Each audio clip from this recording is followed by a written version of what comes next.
பகவத்கீதை அத்தியாயம் 7 ஞான விஞ்ஞான யோகம்.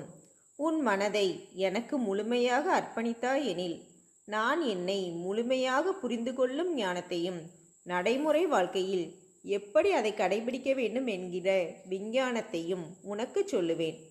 பல்லாயிரக்கணக்கான உயிர்களில் மிக அரிதாக ஒரு சிலரே என்னை அடைய முயற்சிக்கிறார்கள். அதனினும் அரிதாக ஒருவரே என்னை உண்மையாகவும் முழுமையாகவும் உணர்கின்றார். பஞ்சபூதங்களான நிலம், நீர், நெருப்பு, காற்று, ஆகாயம் மற்றும் மனம், புத்தி, ஆணவம், இந்த 8 பிரகிருதிகளும் என்னுடைய ஜட பிரகிருதியாகும். இவை தவிர மற்றொன்று ஜீவ உருவமாக, அதாவது உணர்வுடைய பிரகிருதியாகும். முழு உலகமும் இதனாலேயே தாங்கிக் கொள்ளப்படுகிறது. எல்லா ஜீவராசிகளும் ஜடம் மற்றும் உணர்வுகளால் உருவாகிறது.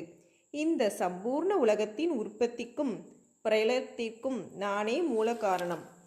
என்னை தவிர வேறு எந்த பொருளும் இவ்வுலகில் கிடையாது. இந்த படைப்பு முழுவதும் ஒரு நூலில் கோர்க்கப்பட்ட மணிகள் போல என்னிலேயே பிணைக்கப்பட்டுள்ளது. நானே நீரின் சுவை, சந்திரன் மற்றும் சூரியனின் ஒளியும் நானே. எல்லா வேதங்களிலும் நான் ஓம்காரம், ஆகாயத்தின் ஓசையும் ஆண்களின் ஆண்மையும் நான்தான். பூமியின் தூய்மையான மனமும் நெருப்பிலுள்ள ஜுவாலையும் நானே. எல்லா ஜீவராசிகளின் ஆன்மா நான், துறவிகளின் தவம் நான், எல்லா ஜீவன்களின் விதை நான், அறிவாளிகளின் அறிவும் தேஜஸ்விகளின் தேஜஸும் நானே.